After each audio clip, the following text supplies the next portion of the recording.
Okay, good morning, folks. Hope we're all well. You are all very welcome to this morning's webinar. The good news is that the sun is shining. Certainly Mhm. shining in Dublin anyway, and Kildare where Anthony is. So hopefully the sun is shining where you are. You might pop a hello or what the weather is into the chat function just so I know you can all hear us okay. That would be great. So we have lots of interest. Thank you very much, Orla. Appreciate that. So we've lots of, hope you're well. So we've lots of interest in this morning's webinar. And we have and of course, it's a lovely day in East Cork. We've just heard that from Fern. Thanks a lot. It wouldn't be a great place to work webinar without a reference to Cork. The sun is shining in Sutton. Lovely weather in Dublin 1. Sunny in Terranure. So Lovely. weather seems to be good. Sun is out in East Cork. Thank you, Joanne. Hope you're well. So lots of interest in this morning's webinar. It's great to see that you're all in such good form, such good spirits. And we have a mix of organizations on this morning's webinar. We have some great workplaces who have been on the program now for a number of years, and we have some organizations who are curious and looking to join the Great Place to Work program. So you're all very welcome. So maybe given that mix of organizations, if you don't mind, I might just set the scene and kind of bring everyone onto the same page. So Anthony, just on the next slide, please. Thank you very much. Okay, so look, Great Place to Work. I know a lot of you will be familiar with this. In terms of what we do for organizations, we believe that we can give really good insight around your workplace culture. And that's through the employee survey and the culture audit, which is what today's webinar is about.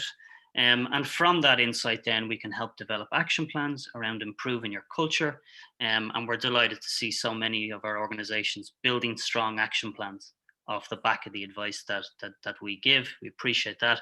And then, of course, you can be recognized as a great place to work. So the program is about support around the culture and action planning. And of course, you can be recognized as a great place to work, which is good for your employer brand and will help you attract talent. And just on the next slide, Anthony, please.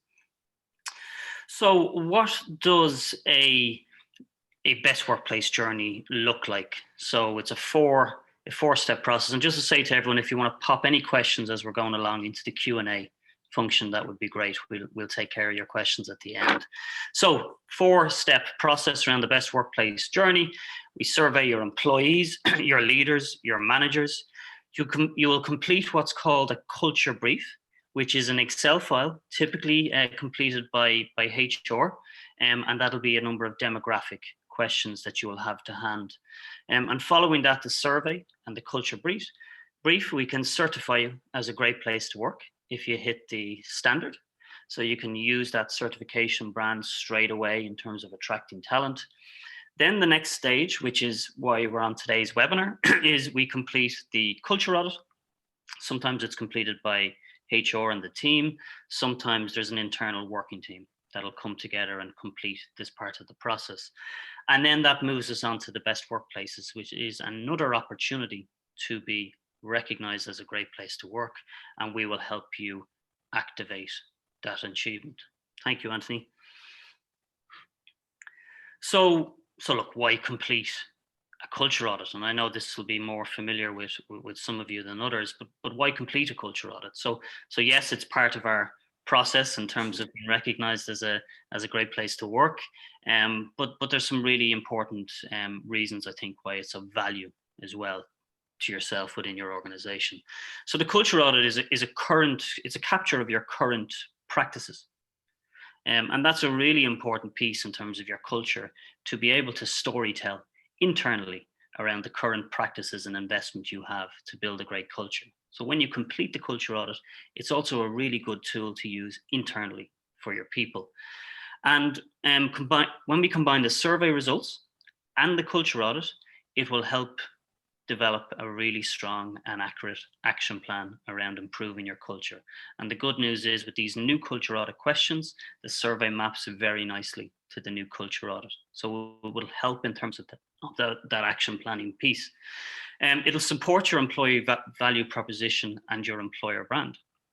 So when we say your employee value proposition, it's how you as an organization tell the talent that you're looking to attract, this is what we can offer you in terms of if you come and work with us as a company.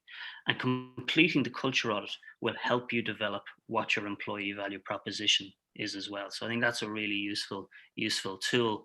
And then just yesterday, we had a call with a client who, when they complete the culture audit, they give the answers to new hires. So it's all part of the induction and the welcoming process. So they give the culture audit to the new people that have hired as a way of telling them, this is the effort we're making in terms of building a great culture. So it's a great tool and a document from that point of view. And then on the next slide, please, Anthony. So this is a visual that shows you what the new 5 questions are. Anthony will, of course, go into detail around each of those questions. First question is, what key qualities make your organization a great place to work? How do you create this unique environment? Why do you do it? Second question is, how do you ensure everyone, regardless of who they are or what job they do, is a full member of your organization and can reach their highest potential? Third question is around values. What are your organization's values or guiding principles? And please give us 3 examples of how you make those values come alive. Fourth area is around leadership effectiveness. What is your strategy and philosophy for ensuring a successful business? How are strategy, business direction, and goals developed and communicated across the organization? And then the 5th question, innovation for all. How does your organization involve employees in developing new ideas and better ways of doing things that result in real improvements to your business performance? So how do we involve people in terms of idea generation and solutions for the business? And of course, we'll go into each of these questions in detail. Thank you, Anthony. And then the final slide from me before I hand over to Anthony, and just on the next click there. So look, what has changed? All right, so we have a reduction in the number of questions in the culture audit. So it was 15, it's now down to 5 questions, and we've suggested word limits as well per question. And in terms of the benefits then, in terms of the new culture audit, look, a key benefit is it would be less time and resource consuming for you to complete, which is always a good thing when there's pressure in terms of our time. More freedom to focus on what's important to your unique culture. There's more freedom there to kind of think about, well, what is unique about our culture, and to pop that down into your response. There's no more requirement to provide us an exhaustive account of all of the practices that you have in place. And there's strong mapping between the survey, as I said, and the audit questions. So we can be a lot more accurate, I would say, in terms of identifying areas around action planning, around improvement. So look, sorry, I just wanted to set the scene and kind of bring everyone onto the same page. Anthony will now go into detail around the questions, and I'm just delighted to welcome my colleague Anthony, who immerses himself into the world of culture audits and practices. We're thrilled to have him as part of the team. Anthony is also has done great work around the articles and the blogs that you would have seen come out from the business over the last few months. So Anthony, sun is shining where I am. Hopefully the sun is shining where you are. I'm delighted to hand over to you. It certainly is. Thank you very much, Carl. Thank you for that introduction. So, as you will know, some of you will know me already. I am the culture analyst here, a great place to work. The rest of you hopefully will get to know me soon enough. So a few things to consider before we get into the questions. So these are important. I'd like you to try and keep these in mind as we go through the questions. So when you see these questions again, this won't be the only place you see these questions. Our wonderful client services team will send you out a culture audit document, and it will contain a lot of useful guidance on how you might complete these questions, which we would urge you to follow. So this won't be the only place you see these questions. You will be given more guidance on it. So for today, it won't be necessarily concerning all of that expansive guidance you'll get.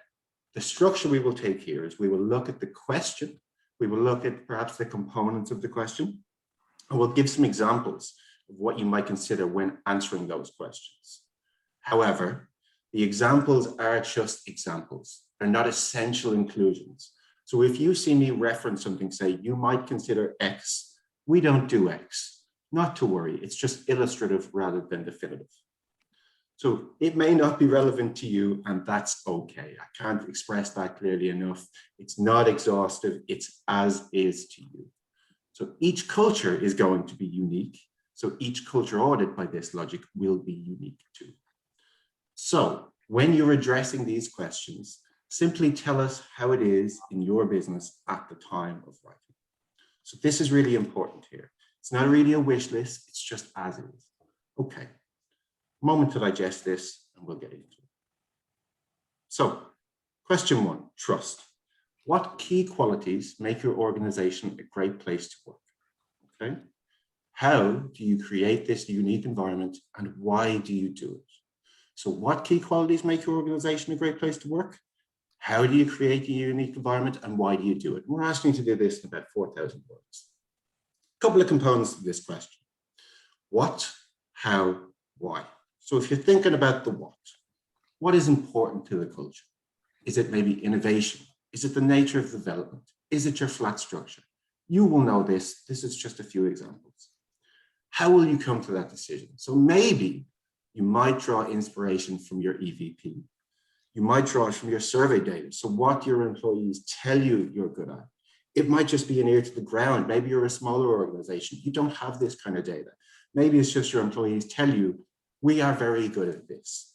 So we return back to the question. We have the what, the how. How do you create this unique environment? So what programs and policies support what you are telling us? So if it's development again, for example, what does that look like? How does that look in practice? Returning to the question, we have the what, we have the how, the why. So what are the benefits for the staff or company? So again, what are the benefits? Loop it back around. So maybe you're telling us that you have a flat structure. Maybe you're telling us how you do that. And maybe you're telling us that you do it because you want everybody to be able to lend insight into areas of the business. So maybe if you have a moment here, think about what that might look like for you. You don't really have to necessarily have to write it out, but try and draw it practically. It's a very intuitive question. I really enjoyed working. So I speak from personal experience here. We would use this tool internally as well. This was a very enjoyable question to work with. It really flows out of it. Okay, so we're going to move on to question 2 now in a moment. Maximizing human potential. Question 2. How do you ensure everyone, regardless of who they are or what job they do, is a full member of your organization and can reach their highest potential? 4,000 word maximum. So how do you ensure everyone, regardless of who they are or what job they do, so you can see there's 2 little qualifiers here, is a full member of your organization and can reach their highest potential? So we'll get into what that might mean. If applicable to you, and remember we discussed how each organization is different, this will be a suitable place to convey your diversity and inclusion related practices. Okay, so this is a good place to express these to us, if they're in place. You might also consider this question in terms of the likes of seniority or role. So if we revert back to the actual structure of the question here, who they are or what they do. So this is the question. It might be helpful here when you're discussing the later part of the question to draw on your development, your communication, or your rewards practices. So are your resources spread evenly? Is your attention spread evenly? These are the kind of things we're looking at here. Now, if available, some people track these kind of things. Maybe it's progression through your company, maybe it's your communication metrics. You can support these instances with your metrics. So again, if we return to the question and we have a look at the guidance here, we can see how this starts to take shape. Okay, we'll move on to the next question. So values. I love this topic, I really do, but not everybody does, and that's okay. If this question doesn't manifest for you, if it doesn't really apply to your organization, that's okay too. Tell us the current state of play. Just tell us if you don't have values, we don't have values at the moment. That's okay. So what are your organization's values or guiding principles? Please share 3 specific examples of how you have put them into practice. The 2,000 word max. So you're going to tell me what your values are. And again, it's not a judgment of your values.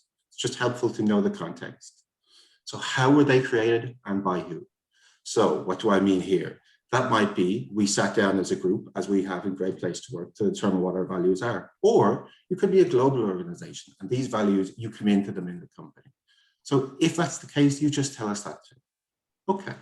So some areas you might see these integrated in hiring. Maybe it's value indicative behaviors as part of your questions.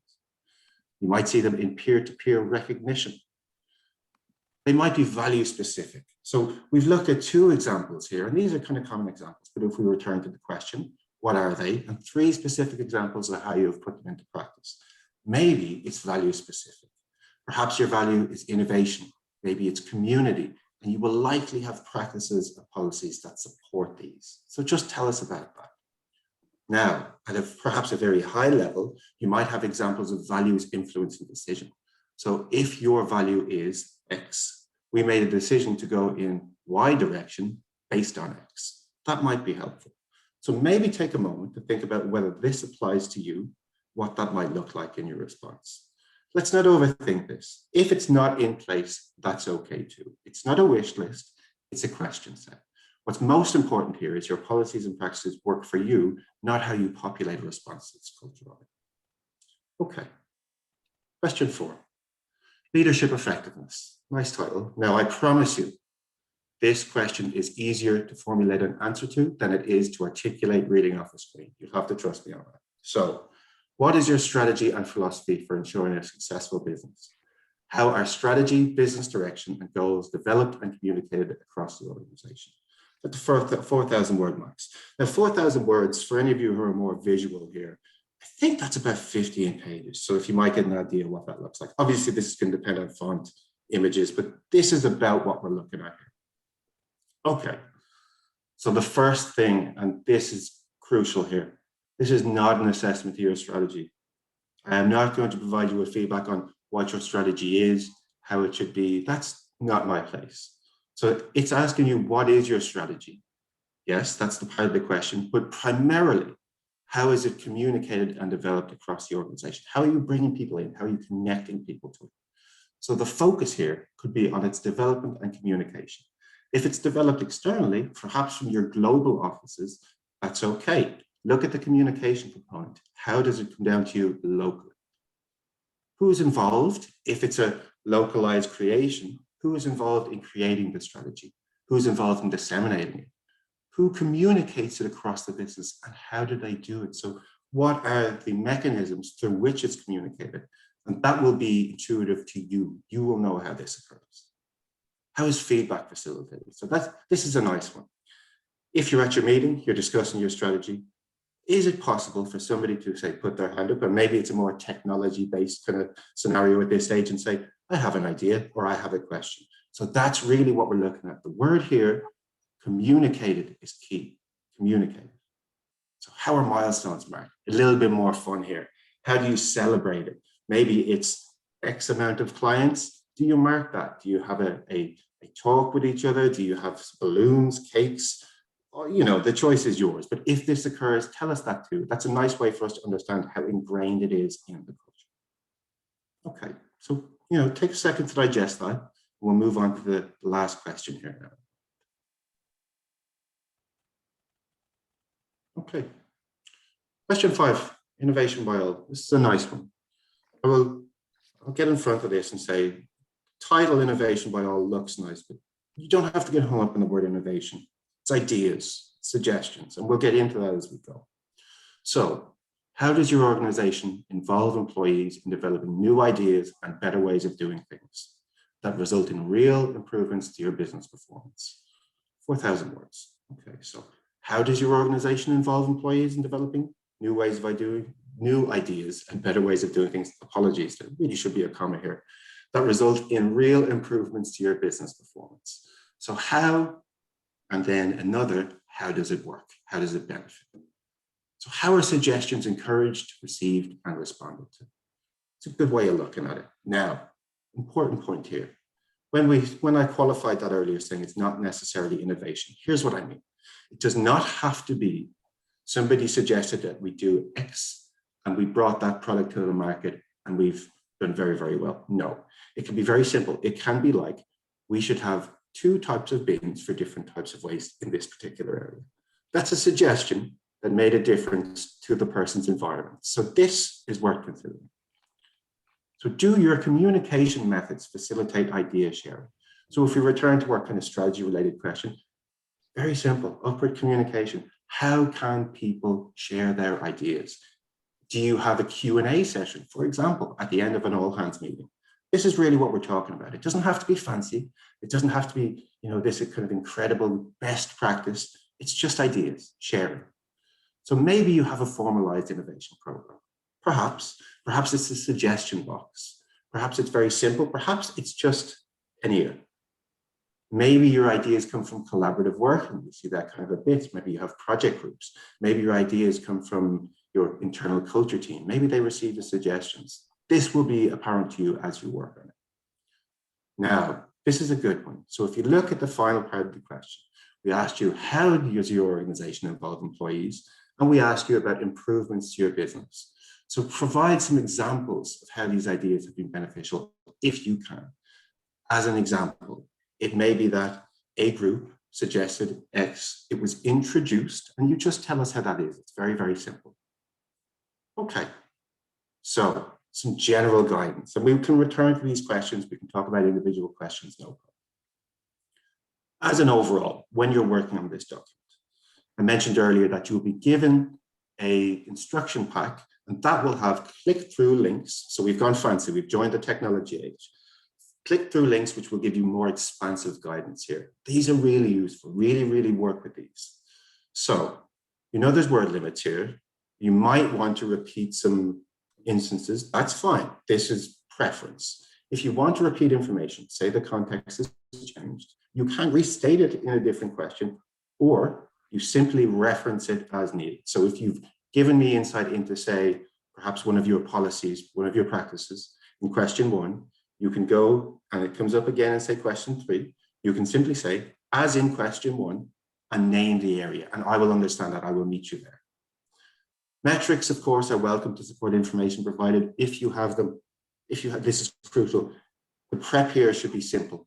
It should be accessible for you. I don't want you to spend weeks and weeks chasing these things. It's if you have them.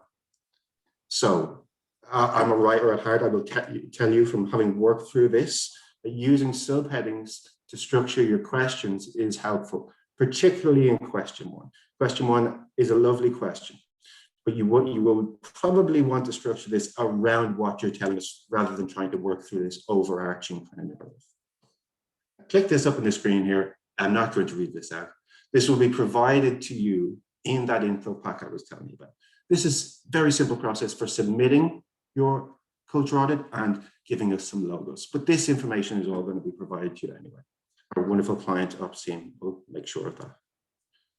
So we have a look here. This is returning to the sheets, and we'll go back to Cathal now in a minute.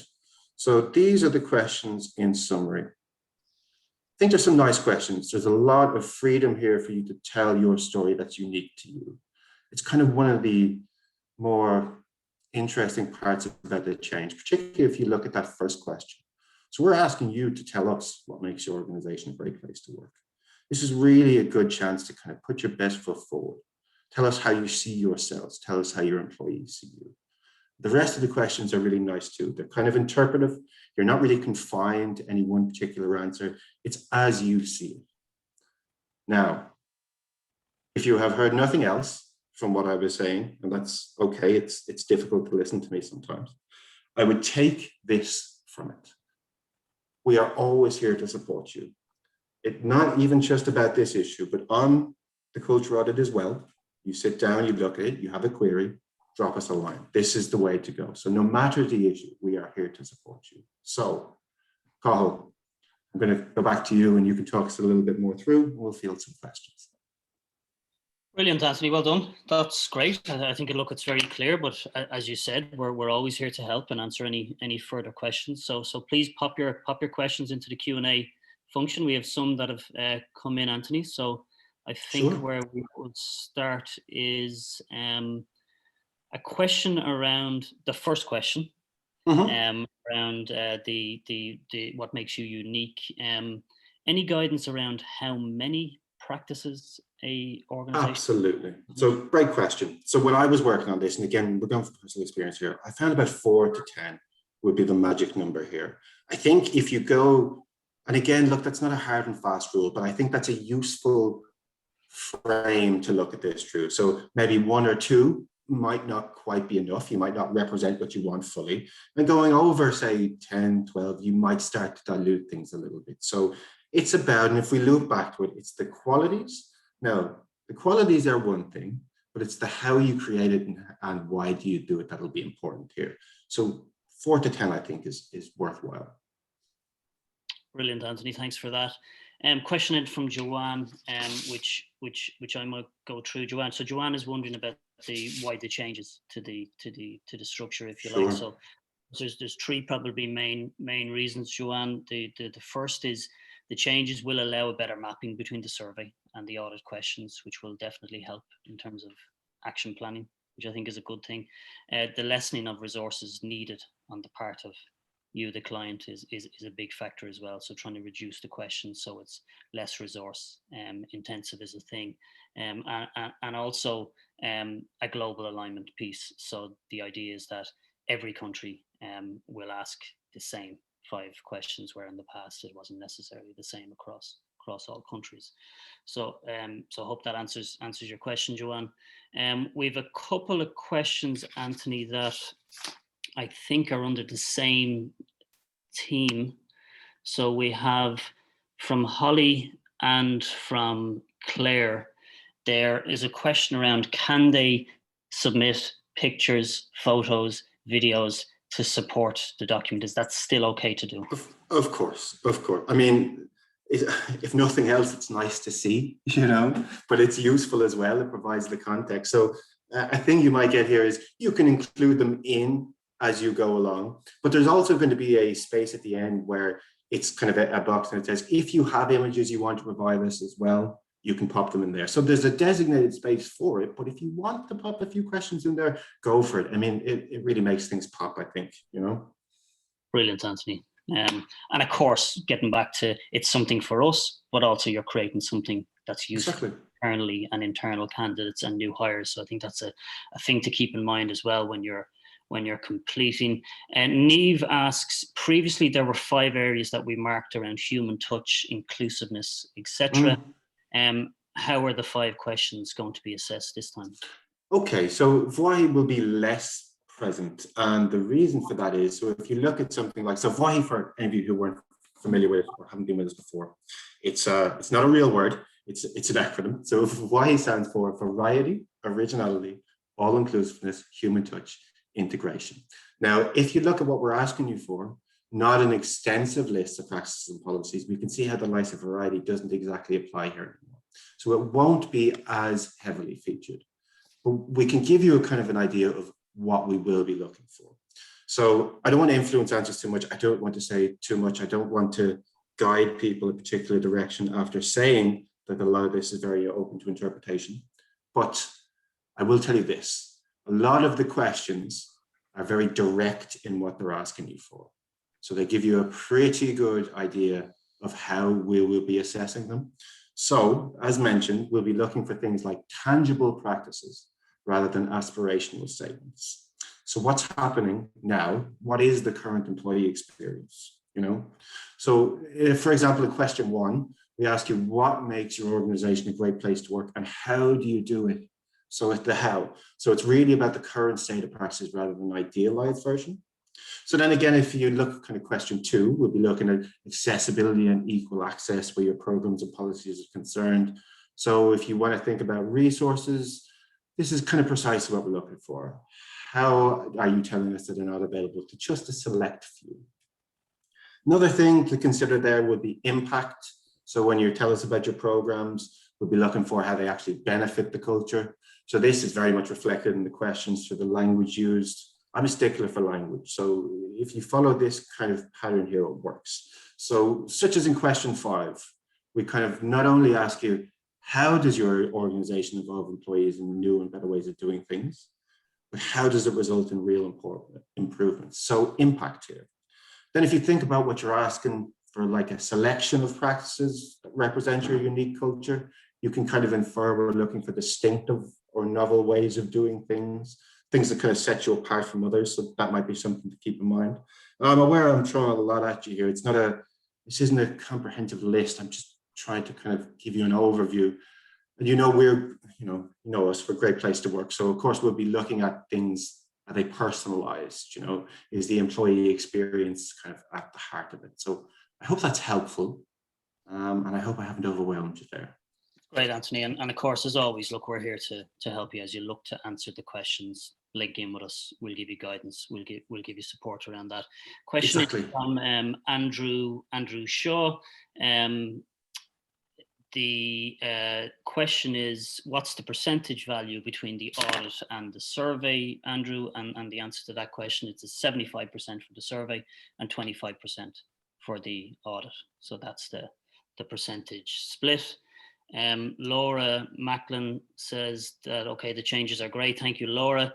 She also submits the audit within the UK and the Ireland and Ireland, and is appreciating that it's now same questions across all countries, of course. A question, Anthony, I know you gave tips alongside each of the questions. What does an organization do if they don't actually do some of those tips that you gave? Yeah, so that's fine. And I really want to get this across. I'm thinking about how I can articulate this properly. So the culture audit is a place to state your policies and practices. It's not, you tell us what you have at the time. This is the way to do it. So you don't create your policies and practices or initiatives for the purpose of populating your culture audit. So that's a really good way to think about this. So it's the current state of play. So that's as it is. And you will have an individual sitting, assessing this. Language is key. Just say, we don't do this at the moment, and move on to the next question. So not everything's going to be pertinent to every organization, and that's fine. You might have companies with, say, 20 employees less and go, we don't do this. This isn't pertinent to us. That's fine. That's fine. It's as is for you. Brilliant, Anthony. Claire Annis, I think, asked a question that Andrew asked as well, just around that split between the survey and the culture audit, that 25% split. Excuse me. So hopefully, Claire, that answers your question there. Azra, is there a timeline deadline for the audit to be complete? Azra, you'll have a project manager that'll work with you in terms of the program and give you a project plan with timelines and dates and all of that. And don't worry, we'll give you some flexibility around that as well, as is always needed. So that'll be all there in a project plan for you. Anthony, Aoife asks, are we still to reference only new practices since the previous year, or should we include those best practices that are in place, as in the best way to answer or support the question? So I think that's from an old to a new, and what's the best way to navigate that? Okay, so I'm not entirely sure if I'm answering the right question, but I would say if you've completed an audit before, I wouldn't consider this as a plus. I wouldn't work as with last year's, not so much. So we're going kind of from a blank slate here with what you'll include. However, not all is lost. You don't necessarily have to start from scratch. If you have worked on an audit last year or the year before, and you want to use it as kind of guidance to inspire, to shape your answer here, have a look at some of the questions. So maybe you've told me about your values before. Maybe you've told me about your development, how ideas are generated, or particularly in question 1, what key qualities make your organization a great place to work. So let's look at question 1. You could whip through, we talked about that 4 to 10 number, and look at perhaps 4 to 10 of your most distinctive practices, the things that you would like to advertise to perhaps a new or prospective joiner, and use them to shape your response here. So I hope you've answered your question there. If I haven't, just pop it in again, and I'll answer exactly what you're asking me. Brilliant, Anthony. Quiva asks, will there be changes to the survey questions as well? And there won't be changes to the survey questions, Caoimhe. Of course, you can always add additional questions if you want, but the survey questions will remain the same. And a question from Claire then is, okay, what are the suggested timelines for submitting the culture audit after certification? What I would say, Claire, is once you begin the program, it's always good to start the culture audit questions kind of straight away. Don't wait for the survey results and the certification piece to take place. So it's something you can kind of start straight away. But again, you'll have a project plan with timelines in terms of when it needs to be submitted. And as well, sometimes it's good just to answer one of the questions, send it in, we'll have a look and just let you know that you're on the right track in terms of how you're answering that question. And Connor asks, do we submit in the same format, as in text accompanied by supporting images? Oh, indeed. Yeah, for sure. If that works for you, absolutely. Yeah, same as previous. Yeah, absolutely. And look, I think the piece to really keep in mind is it's something for us, of course, but it's also something for you. So putting it into a format that will allow you to hand to new hires to showcase internally, and whatever way that needs to be done is a good thing to look at as well. An organization, Anthony, I think question 3 was around values. They don't have any values in place. How should they answer that question? Yeah, sure. So, look, I'll be a little bit cheeky here. If you don't have your values in place, that's fine from an answering the question perspective. You just communicate that we don't have them in place. That's okay. There's no need to formulate a response for us if it's not there. But also, maybe think about if it might be advantageous to you. It's a really nice process to work on. And it's really useful in a lot of areas. So I'm getting away from the initial point there. Tell us as is. That's the way to do it. And then it's more important that we get an understanding of how things are rather than have this kind of assessment material. So that's a really good way to think about it. It's the current state of play. Current state of play. Absolutely. Yeah. And that's what we're interested, right? Is what's the current approach we have, what's the current practices we have in place. There's no silver bullet here. Just tell us, as you said, Anthony, tell us what the current state of play here. Grania asks, we are all working in unusual times at the moment. Absolutely, Grania, completely agree with you on that. Some practices may be on hold due to different working situations, etc., financial, personal, but still represent how we work. Sure. What's important to us as a company and as a culture. Can we include these along with what we are doing now as part of the culture audit?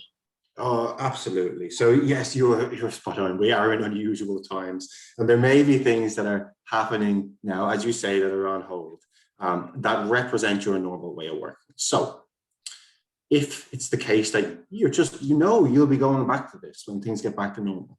There's language is wonderful for this. It's very expressive. You just say, usually, or pre-COVID, we would do X and we will go back. So I will meet you there. It won't be like, well, this isn't happening now. So, this is your way of working. This is how you do things. We're all working from our sitting rooms at the moment, so not so much. But also, don't be afraid to tell me what it's like when you're all working in your sitting rooms. So both are okay, And I think you will find that this flows out quite naturally, again, from working on it.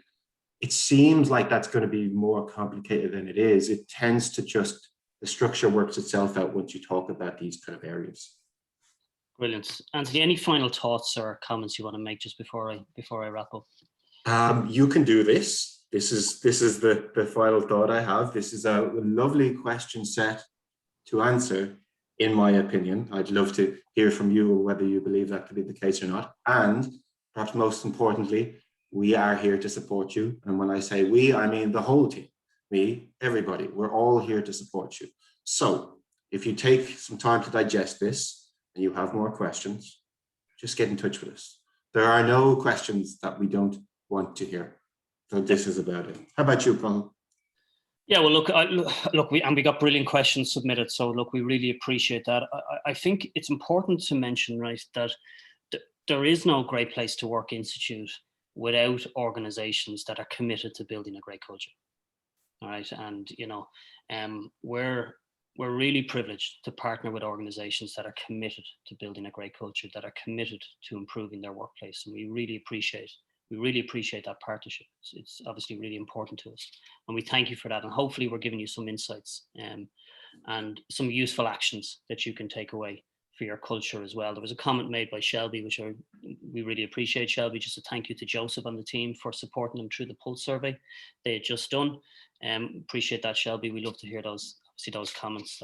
Those things are really important to us. So look, a couple of thoughts in terms of sort of a wrapping up, if you like. Look, we're here to help. So you'll have more questions. We're here to help you. Link in with us. We're happy to support you, right? In terms of your responses, we're just interested in what you currently do. There's no magic bullet. There's no, I don't do this. It's just, what do you currently do from a practice point of view? And send them in. And we're looking forward to seeing them. A date for your diary on the 13th of May. We're going to have a webinar on trust and leadership. So hopefully you can join us for that. We'll get out details soon. And we have Paul Kelly from Culture Ireland, who's going to be joining us on that webinar to share insights around his own approach to leadership. So that's the 13th of May, a date for the diary. Anthony, really appreciate the time and effort you put in to this call, right? It was brilliant to work with you. And what we learned was the sun is shining in Terranure, in Blackrock, in Westmeath, in Kildare, and of course in Cork. I'm sure the sun is always shining in the real Republic of Cork. So that was good news as well. So look, appreciate everyone joining us. We're here to help. Thanks a lot, and I hope you have a wonderful day. Thanks, folks.